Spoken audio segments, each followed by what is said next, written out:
Hey, what's going on, everybody? Welcome to After Prison Show, and I want to get back to sharing the prison stories, and that's what we've been doing as of late. This is day number 3 right here. This story is actually coming to us from a live stream that I did just recently. People ask, good questions all the time in those live streams, or they give me shit and just tell me, put the fries in the bag, bro. Whatever the case may be, this prison story was inspired by an awesome supporter and comment from one of those live streams. Anyways, hey, I want to share with you today about why I hate prison tattooing. The question that was asked to me was, did you ever consider coming home and becoming a professional tattoo artist? And there's people who've actually reached out to me, since being released from prison and starting YouTube, saying, hey, Joe, I would love to come get a tattoo from you. Don't do it. Listen, reconsider, please. But again, this particular question asked, did I ever consider coming home and being a professional tattoo artist? And the simple answer to that is F no. Weren't even on the radar. Now, one good reason for that is because I did want to come home and start creating video content, having no real idea what that would entail, ensue, or become. Look at us here today. You still ain't put the fries in the bag? But no, never had a desire to become a tattoo artist after prison. To be truthful with you, I never really even enjoyed tattooing while in jail or prison.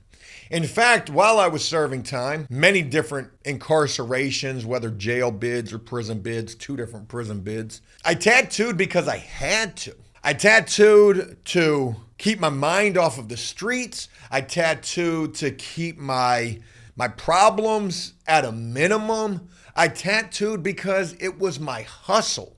It was a means of survival, and I've shared it in a really big video here years ago. In fact, it was just recently we did a reaction to that video, I believe, how tattooing saved my life in prison. But just because it was all of those things doesn't mean at all that I enjoyed it. And a couple of reasons for that is because, one, I'm tattooing on people that I can't stand.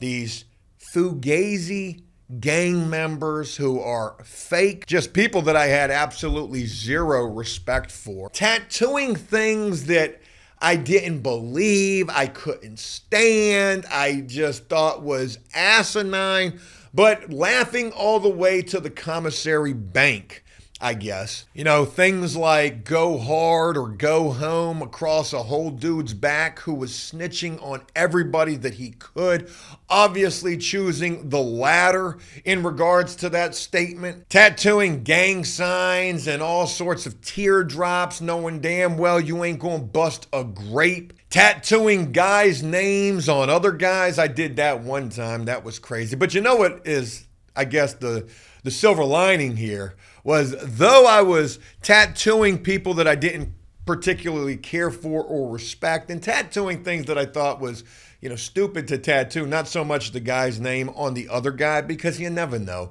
You can find love anywhere, even in prison with another man. Even though I was doing all of those things, I certainly wasn't stooping to the lows that I feel like shit has become in an effort to get you a couple of zooms and whams these days. Guys are getting pearls in prison. I didn't even know what that meant. That was an urban legend that I had heard about when I was 18 years old, first getting locked up. Like, that sounded like a prison horror story to me. Dudes are doing what with chest pieces? Putting them in their what? We're doing surgery in jail? Yo, this is crazy. Like, I didn't believe it, but that's legitimately what dudes are doing now. If they're doing things like that, you got to imagine they're tattooing the nether regions as well, and maybe the Junie cakes as well. Like, I never did anything like that. And if a dude would have asked me to do something like that, I probably would have tried to put the knife in him, because I'd have thought you was trying to play me for something that I ain't. And that's just being real with you. Joe ain't even built like that. But ask Joe to do some wild shit in a wild situation like prison and F around and find out. You're going to back that dog up into a corner's what you're going to do. At least that's the way I think. Who knows? Maybe I would have. Maybe the money would have enticed me. I hated tattooing in prison, but I had to do it. The competition between the other Tatmans in there was just like anything else. Cutthroat. I was actually a cheap tattoo person, and that's why other tattoo artists didn't like me. Dudes would go to me before they would go to them, so dudes were dropping notes on me and trying to get me shook down and get me moved up out of the block. I had that happen a couple of times. I had tattoo artists trying to bring the static to me for what I was charging, but I wasn't trying to cut their throats or cut their heads off with my pricing. I was just pricing accordingly. I was not that strong of a tattoo artist. Dudes would come and be like, yo, could you tattoo the money stacks and the money bags and the ski mask and the Glock 19s, trying to get me a whole hood mural across the stomach. One, I could hardly even draw stuff like that, and then let alone try to tattoo it. But don't get me wrong, there were plenty of times when I did tattoos just like that, drawing them in the best possible way that I could, which would oftentimes be cartoonish. You know, one thing that I've said about tattooing amongst just serving time in prison in general is, yo, you gotta fake it till you make it. Here I am faking as a tattoo artist. I'm telling dudes I'm certified, I'm professional. I was featured in Ink magazine before I got locked up. Knowing full good and well, I barely even remember how to mix up the ink. We take the pencil graphite and mix it with the water, right? But again, you gotta survive. So when I think about tattooing, a lot of bad memories come up. Tattooing dudes that had the worst smelling breath and hygiene in the world. Tattooing dudes that I gotta be tattooing on for hours or days at a time, forced to be subjected to the dumbasses that they kick it with and the conversations that they're having, and everybody's got the biggest flex when you're getting tattoos. Yeah, look at me, hey man, hey, yeah man. Hey man, say man, what it do, man, is all you was hearing up in there, man. I remember tattooing a dude that was hosting a freaking Bible study. It is a sin to mark your body. I believe it's something like the mark of the beast. Hell, I don't know. But I know that you're not really supposed to be getting tattoos. You could be going to hell for that shit. We all gone. Hey, I'll meet you there. Yeah, I remember tattooing a guy that was literally holding a Bible study. He was like the preacher with a sermon or some shit like that. And, you know, they were doing a little Q&A amongst each other in the cell. And, you know, one of the questions that they asked, I will never forget this for as long as I lived, was, if you could change something, what would you change? And they was like, shit, man. Hey, man, shit. I change a lot of shit. And I'm like, oh my God, this is ridiculous. I'm tattooing a dude in the middle of prayer circle. This is crazy right here. You know, seeing dudes tattoo women's names on them only to have that backfire, because that's like the worst luck in the world. That is the worst omen that you can put on yourself. I know, I've done it multiple times. Joe was marked up like a yearbook at one point, and I've seen other dudes do the same damn thing. Being subjected to all of the snitching that comes along from tattooing. Dudes telling on you, hating on you, whether it's other tattoo artists or it's just jailhouse block snitches. Every block's got a dude getting an extra hot dog tray, and there ain't nothing like having to deal with that son of a bitch. I've literally tried to make amends with known block snitches, like, yo, I'm gonna pay my lookout to, you know, watch out while I'm tattooing, but I'm also going to try to pay you as well. And that's like basically being extorted, not by a guy that you're in fear of who could beat you up, but by a guy that could trick up your time, and you can't do shit to that dude because he's protected up in there. Mess with that dude if you want to. That's the dude that's buffing the floors. Oh, you're going to take away our best buffer, man? Shit, we're going to put you up under the jail. I will never forget, I was in the jail. I was on trustee. This was a jail that I was notorious in. Every time that I went into this jail, sadly enough, this is no flex, they would clap. Oh, hey, Guerrero, you're back. Yeah, we had a bet going how long you would last out there. No shit, they used to do that. I go back into this jail. I'm a trustee in this jail. I'm working in the kitchen. My cellmate is terrible. This is a dude that is no bueno all day long. known snitch, can't do a damn thing about it, and I'm tattooing in the cell, and this dude ain't going for that shit at all. You got to keep in mind, Joe was young and dumb at this point. I'm thinking me and him are cool. You know, hey, we had a decent little rapport. I knew he was a snitch. I'm trying to keep him on the up and up. I'm in the cell tattooing. Here come the guards running down on the cell. Lockdown, lockdown, lockdown.